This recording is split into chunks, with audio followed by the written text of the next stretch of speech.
जोरदार बारिश के बाद खेतों में भरा लबालब पानी। ये देखिए मूमल कृषि फार्म का नज़ारा, चारों ओर बस पानी ही पानी।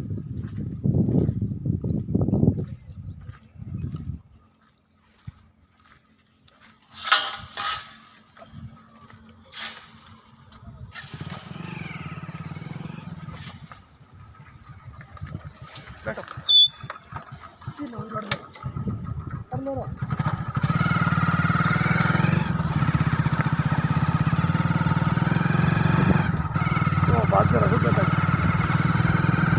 बहुत ही खतरनाक बारिश हुई है आज।